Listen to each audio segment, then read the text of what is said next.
Spoiler warning for a 19-year-old book, a 14-year-old movie, a 7-year-old musical, and a brand new Disney Plus series. Percy Jackson and the Olympians is one of, if not my favorite book series of all time. I have read the first book, The Lightning Thief, countless times, as you can see from the quality and wear and tear on my copy of the book. Very well loved, read many times.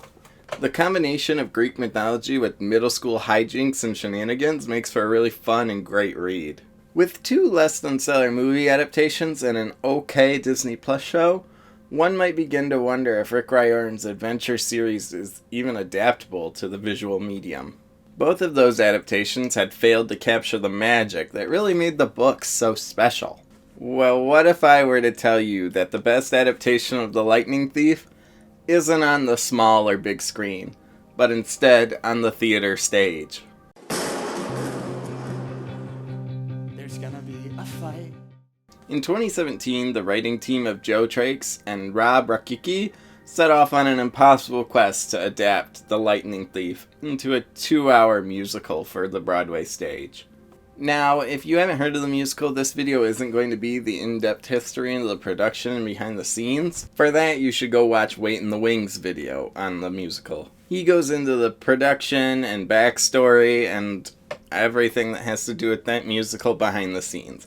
It's a really great video. Definitely go give it a watch after this one. Here, I wanted to share some of my thoughts and feelings on why I think The Lightning Thief, the Percy Jackson musical, may be the best adaptation of Rick Riordan's adventure series we have so far. So getting right into it by looking at the plot and narrative choices of this adaptation, is it a direct one-to-one adaptation of the book? No. That would be impossible for a 2-hour stage musical. However, where I feel the musical excels where the other adaptations fail is in the changes it does have to make and the way it goes about them. Overall, the core story and messages of The Lightning Thief are still present in the musical.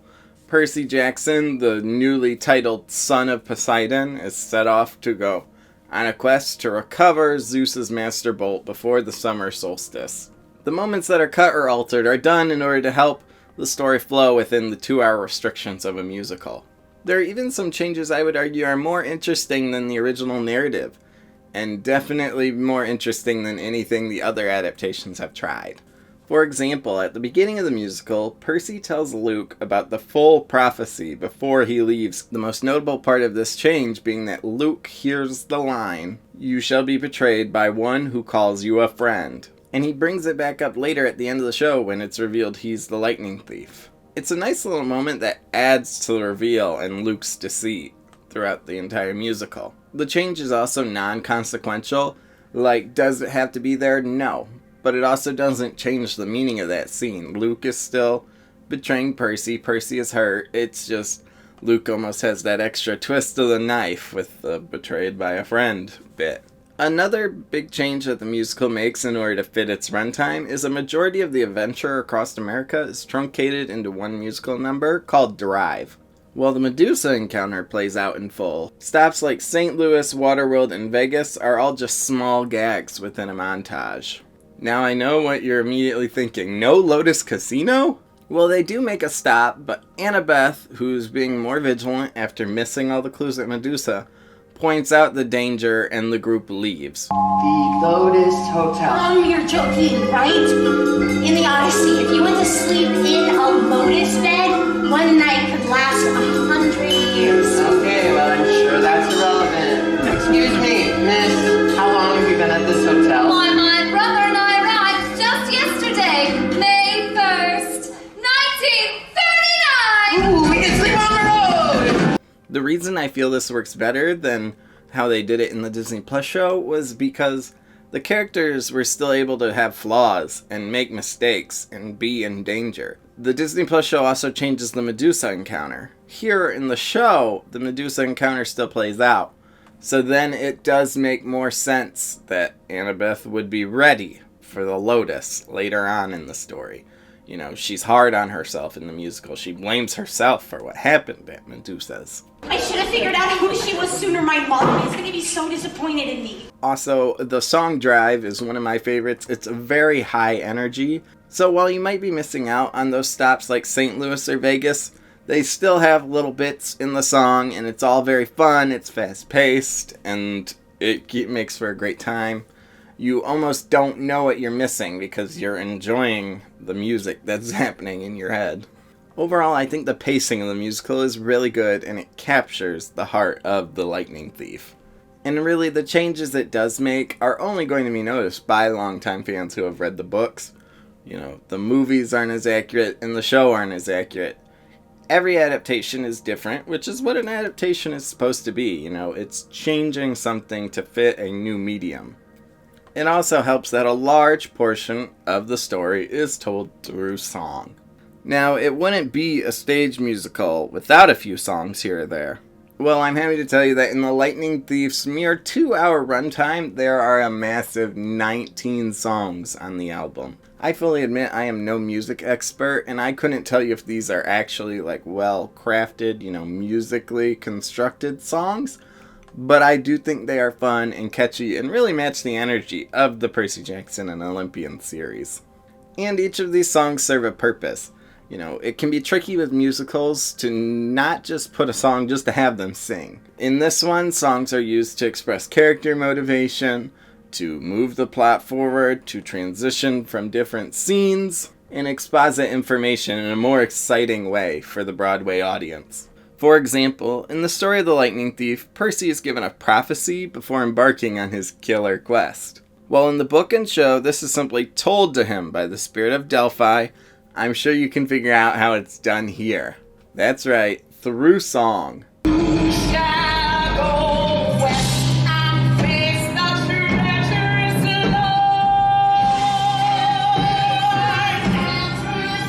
This is a much more exciting way to exposit information to the audience, especially in the theater. A lot of this exposition is told through song. Like for another example, Percy's opening monologue, in the book of I didn't want to be a half-blood, all that. If you think you are, you better run. All of that. That is a song, That is the opening number of the musical. And I really like it. Later on in the show, Grover has a moment where he tells the story of Thalia and how she became the tree that guards the camp. And again, told through song.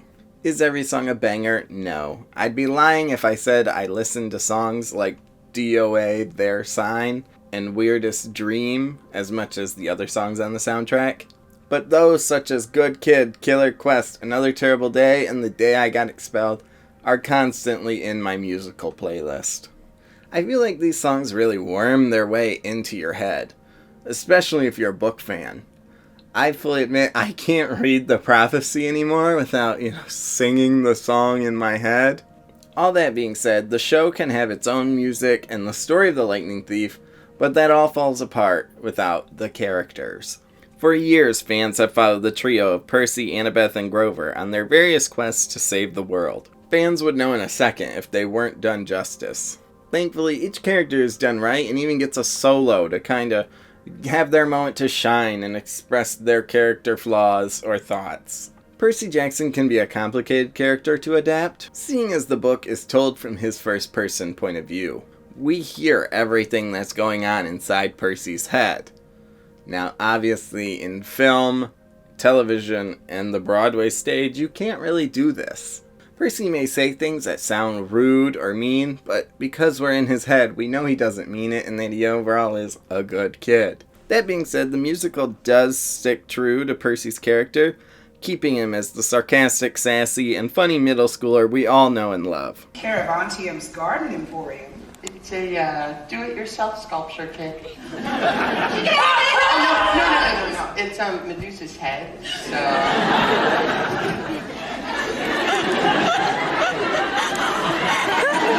We also get small glimpses into Percy's mind, seeing his insecurities and pain through the musical's use of songs such as Good Kid, The Day I Got Expelled, or Son of Poseidon. I hope he shows even a trace, cause I've got some choice words to throw in his face. Good Kid, arguably the most well-known song from the musical, is all about Percy's view of himself and his doubts of whether he's actually a good kid. Grover Underwood has always been the comedic relief in the series with a heart of gold, and that doesn't change here. Grover provides a lot of laughs in this musical between his over-the-top costume and witty dialogue. What is going on? And are you ever going to repent again? No! That being said, he also has a lot of heartfelt moments throughout the musical, like his solo, The Tree on the Hill. During this song, Grover reflects on his failures as a protector to half-bloods in the past.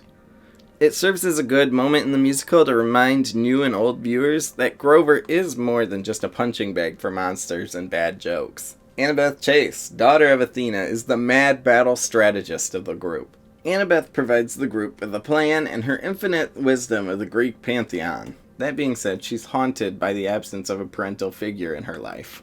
In the show, we get a glimpse into Annabeth's head through the song My Grand Plan, where she sings about wanting to be remembered. All of these moments throughout the musical keep with the characteristics and traits we know from the book.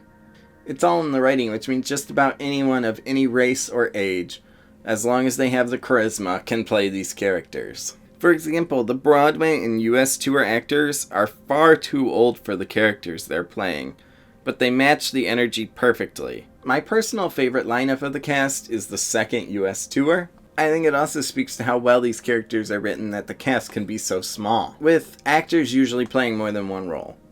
For example, Chiron, Medusa, and Kronos are all played by the same actor on the Broadway and tour productions. However, the audience can clearly tell who is supposed to be on stage at time by costuming, character mannerisms, and vocal inflections. My true name is Chiron. And my real job is training demigods. Eyes are quite unique, my dear. Sacrifice is necessary to remake the world. With all that being said, it would also be hard to ignore that the show just has a very positive attitude and overall good vibes. It's a very funny show, with some straight-up comedic moments and some more subtle gags throughout. Like when Smelly Gabe is introduced, Percy immediately pulls out a can of Febreze and starts spraying the stage. It's a funny little gag that establishes the character's whole purpose in the story. Then there are large comedic moments, like Dionysus's introduction with the musical number Another Terrible Day. One of my personal favorite moments in the show.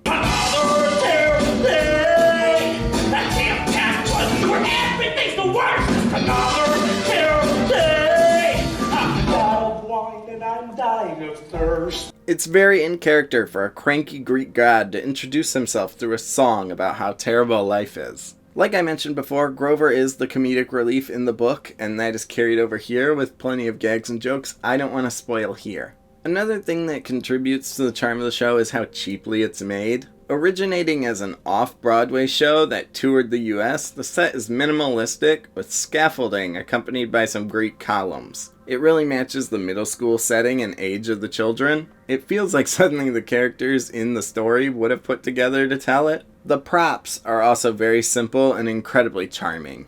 For example, in order to pull off a water on a Broadway stage, which obviously you can't just go spraying water everywhere, what they did is they have toilet paper rolls on the ends of leaf blowers, and the toilet paper flying around gives that effect. Another good one is the fact that Zeus's master bolt, which you could easily create from tin foil or, have a big cardboard lightning bolt, fiberglass, something, it's just a lamp. It's just a lamp that Percy carries in his backpack. It's so charming and cute. Lastly, the amount of Easter eggs in the show also add to the overall positive vibes. It really shows that the musical was written by fans of the books and people who love these stories. I don't want to spoil them all here for first-time viewers, but some of my favorite are the characters who show up. The story introduces characters and some events that don't happen till later books, earlier in the story, because you're not going to make a sequel to a Broadway musical, so let's use the best of the best in this one. For example, they use the damn snacks from the Hoover Dam joke from Battle of the Labyrinth in the musical. They add it to their Journey Across America montage in Drive, which I really appreciate. You didn't have enough chocolates for a veggie burger. Yeah, well, if you didn't buy all those damn snacks. Oh, it was the Hoover Dam and I was hungry. Percy! Alright, so I've spent the last however many minutes yapping your ear off about how great this musical is. And now you're probably wondering, okay, well, how do I watch it? That becomes a little tricky, but there are some ways. The show's Broadway run is done, and there currently is no plans for a US tour or anything like that. The show is available to license and do a performance of your own, as well as you can buy the script book if you want to read through it. On top of that, there are some slime tutorials featuring the original cast. Of course, if you can support a local theater who might be doing a performance, do that first. Support your small town theaters or support these plays. Productions like The Lightning Thief only happen because they make money. They see people are interested. But with that being said, with the lack of availability, the slime tutorial that includes the second tour cast, which is, like I said, my favorite, I think it's an alright slime tutorial. It's not perfect. You can simply Google that on your own. Like I said, local theaters can license and do performances of it, so check around your areas, check your local theaters, check your local high schools or colleges who might be doing a performance. On top of that, there are a few high schools and local theaters who have recorded their performances and upload them to YouTube or Internet Archive. Like I said, check local listings and things first. So yeah, like I said, I really love this adaptation. Adaptations of creative works are supposed to transform or change things for a new medium. So taking a book and turning it into a movie, or turning it into a TV show, or adapting it for a Broadway musical. It can be hard. It can be tricky. These are all different mediums that have different tools and strengths and weaknesses. Where I think The Lightning Thief balances it so perfectly, they hold on to the fun for the OG book fans, as well as it's very accessible and easy to understand for new fans. The story has been simplified to fit the shorter runtime, but it still captures the heart. The characters are all the same, the music is a bonus, and the story still flows.